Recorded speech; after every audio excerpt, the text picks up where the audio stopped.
Morning, friends. This is Ashish Mishra, and I welcome you all to my channel Commerce Sugar. आज के channel में आज के classes में हम लोग 10 मिनट्स के लेक्चर के साथ साथ चीज़ों को ब्रीफली समझने का प्रयास करेंगे। बेसिकली आज हम प्राइमरी और सेकेंडरी डेटा के बारे में 10 मिनट के लेक्चर में कंप्लीट करेंगे। इसे रेगुलर रूप से बनाया जाएगा और बाकी चीज़ें हम सब्सिक्वेंट वीडियो में स्टार्ट करेंगे। चलो तो बिना टाइम वेस्ट किए चलो हम लोग स्टार्ट करते हैं। जस्ट अ मिनट, स्टूडेंट,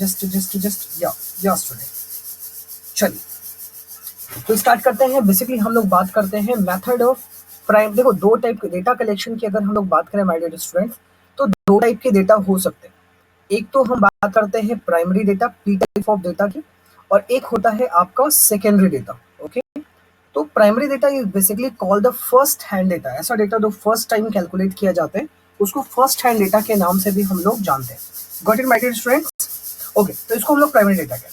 अच्छा, सेकेंडरी क्या होते हैं? सेकेंडरी मतलब जो मान लीजिए हम लोग कई सारे गवर्नमेंट रिकॉर्ड से कई सारे जो डेटा पब्लिश किया जाता है आरबीआई के द्वारा, आईएमएफ के द्वारा, जो अलग अलग इंस्टीट्यूशन जो ऑलरेडी क्या कहते हैं सर्वे करने के बाद प्राइमरी डेटा कलेक्ट करके जो रिपोर्ट पब्लिश करते हैं, जब हम डेटा रिपोर्ट से वेरियस रिपोर्ट से ड्रॉ करते हैं तो उसको हम लोग सेकेंडरी डेटा के नाम से हम लोग जानते हैं।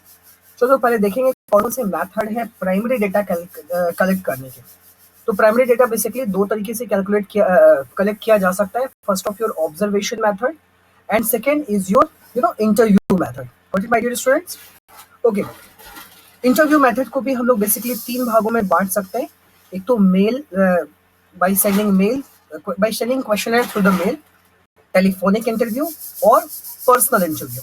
ओके माय डियर स्टूडेंट्स, चलो अब इसके आगे देखो कुछ टेक्निक्स के बारे में बताया गया है। डेल्फी टेक्निक, उसको हम लोग समझेंगे। उसके पहले हम लोग स्टार्ट करते हैं ऑब्जर्वेशन मेथड को समझते हैं, फिर हम लोग डेल्फी टेक्निक को समझेंगे।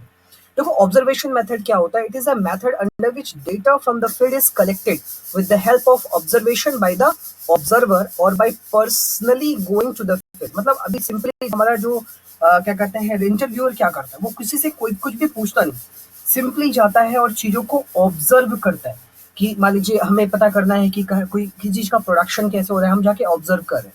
कोई पर्टिकुलर सोसाइटी कैसे बिहेव कर रही है, हम केवल ऑब्जर्व करने के द्वारा चीजों को हम लोग कलेक्ट करते हैं, वहां से डेटा कलेक्ट करते हैं। यहाँ पे कुछ भी क्वेश्चंस नहीं पूछे जाते, चीजों को केवल ऑब्जर्व किया जाता है।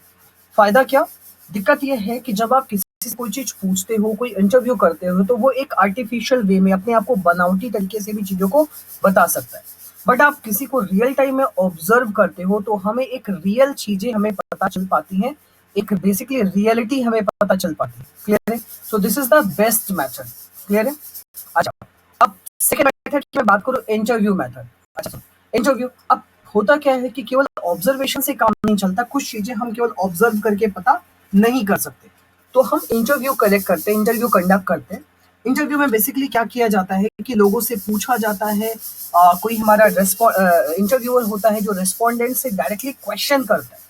ये क्वेश्चन आपके क्या कहते हैं रैंडम बेसिस पे हो सकते हैं, जैसे हम लोग स्ट्रक्चर अनस्ट्रक्चर्ड कहते हैं, और आपका गाइडेड हो सकता है जिसे स्ट्रक्चर्ड कहते हैं। गाइडेड मतलब पहले से ही हम प्री डिसाइड होके जा रहे हैं और चीजों को वहां पर पता कर रहे हैं, तो वो स्ट्रक्चर्ड हो गया। मतलब वहां पे क्वेश्चनर क्या हो जाएंगे? स्ट्रक्चर्ड हो जाएंगे। और एक अनस्ट्रक्चर्ड मतलब हम जा रहे हैं सिचुएशन के अकॉर्डिंग चीजों को पूछ रहे हैं। अगर अनस्ट्रक्चर्ड है तो हमारा जो इंटरव्यूअर है बहुत ज्यादा स्किल्ड होना चाहिए। अगर वो स्किल्ड नहीं है तो हमारा अनस्ट्रक्चर्ड जो मेथड है वो बहुत ज्यादा काम नहीं आना। तो हम क्या बात कर रहे थे कि हमारा स्किल होना चाहिए, हमारा जो रिस्पोंडेंट है स्किलफुल होना चाहिए। अब देखो क्या बताना चाह रहा है कि this is the method of collecting data involves the presentation and oral verbal stimuli and reply in the terms of oral verbal responses। मतलब ओरली हम जाके पूछते हैं अपना रिस्पोंडेंट से और रिस्पोंडेंट उसी के अकॉर्डिंग हमें जवाब देते हैं। ठीक है? अच्छा, अब इसमें कई सारी चीजें इन्वॉल्व होती हैं। सबसे पहले हम लोग कौन सा होता है मेलिंग क्वेश्चनर। कैसे इंटरव्यू ले सकते हैं? क्वेश्चनर को मेल कर देते हैं। बेसिकली हमने एक क्वेश्चनर बनाया। क्वेश्चनर क्या होता है?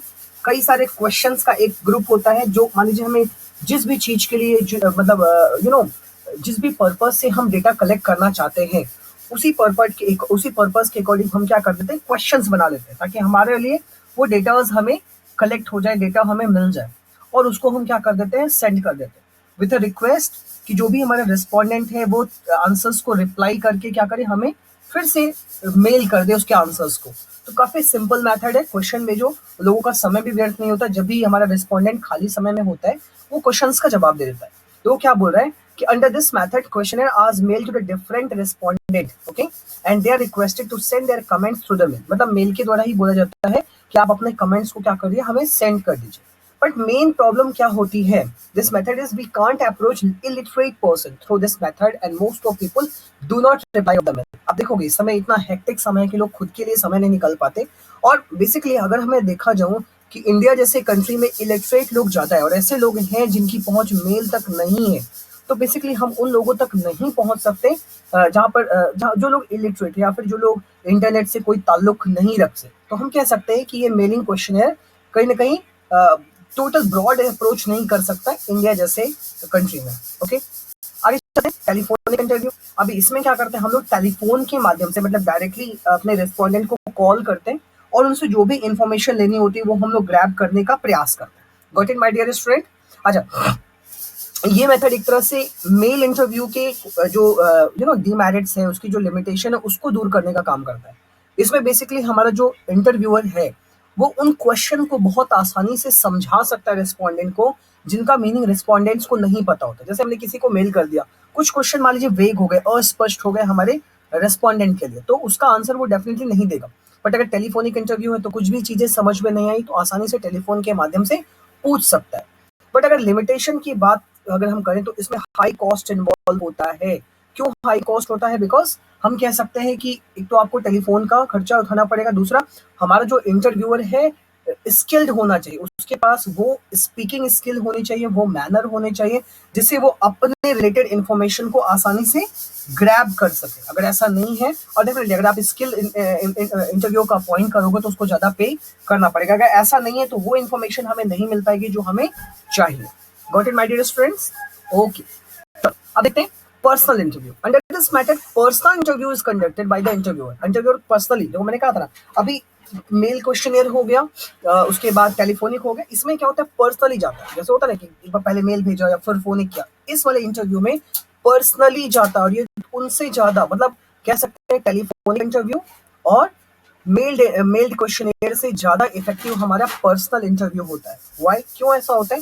बिकॉज एक तो मेल क्वेश्चनियर के कई सारे लिमिटेशंस होते हैं, इलिटरेट लोगों तक नहीं पहुंच सकते, और इवन की हम फोनिक इंटरव्यू में लोगों के जेस्चर को नहीं पहचान सकते कि एक्चुअली वो कहना क्या चाह रहे हो और एग्जैक्ट सिचुएशन क्या है।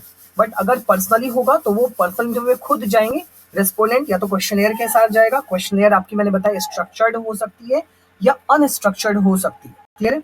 और उनसे रिलेटेड जो इन्फॉर्मेशन है, जो हमारा हमारे जो रिसर्च से रिलेटेड जो भी डेटाज हैं, उनको हम ड्रॉ करने का प्रयास करते हैं पर्सनल इंटरव्यू में।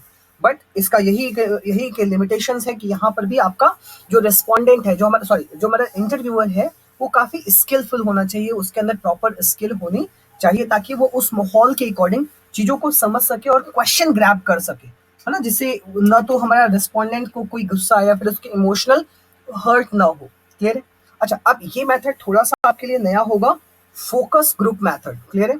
फोकस ग्रुप में क्या होता है, हम लोग दो तीन कुछ कुछ बंदों को, जैसे कुछ ग्रुप जैसे जिसमें 6 से 10 बंदे होते हैं, उनको हम बुला लेते हैं और हमारा एक मॉडरेटर होता है जो हमारा क्या कहते हैं इंटरव्यूअर होता है, और वो उनसे क्वेश्चन पूछता है।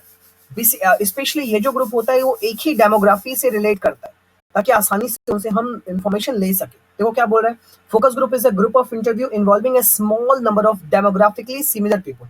मतलब वो एक ही बैकग्राउंड से आते हैं, एक ही सिटी में रहते होंगे या एक ही कंडीशन में रहते होंगे। Their reaction specific researcher post questionnaire and studies focus group are used market research. ये ध्यान रखेंगे, फोकस ग्रुप जो रिसर्च होता है, फोकस्ड ग्रुप रिसर्च, ये अधिकतर मार्केट रिसर्च में यूज होता है या किसी पॉलिटिकल कैंपेन में ग्रैब करने के लिए ये चीजें यूज की जाती हैं, क्लियर है? डिस्कशन कैन बी गाइडेड, मैंने कहा गाइडेड हो सकती है, पहले से डिफाइन हो सकती है, या ओपन एक जनरल डिस्कशन किया जा सकता है। अच्छा, जनरली ये किसमें 6 से 10 लोगों के बीच में कंडक्ट किया जाता है, उनको गैदर किया जाता है कुछ घंटे के लिए, और वहां पर जो हमारा मॉडरेटर होता है, जो हमारा इंटरव्यूअर होता है, वो काफी ट्रेंड होता है और वो सब्जेक्ट मैटर के विषय में बात करता है। माय डियर स्टूडेंट, इतना क्लियर होगा। अपने नेक्स्ट लेक्चर इतना रहने देते हैं, अपने नेक्स्ट लेक्चर में हम लोग क्या कहते हैं सर्वे मेथड और डेल्फी टेक्निक के बारे में बात करेंगे। Till then stay tuned and don't forget to my channel, और ज़्यादा से ज़्यादा सब्सक्राइब कीजिए। और मोreover इसका जो पीडीएफ है वो आपको लिंक में प्रोवाइड कर देंगे, क्लियर है? और लिंक से जाके आप डाउनलोड कर सकते हैं। बट प्लीज़ अगर आपको अच्छा लगता है तो प्लीज़ आप इसे डाउनलोड कर आप इसे प्लीज़ लाइक कर दीजिए। Thank you. Thanks a lot. Thanks for your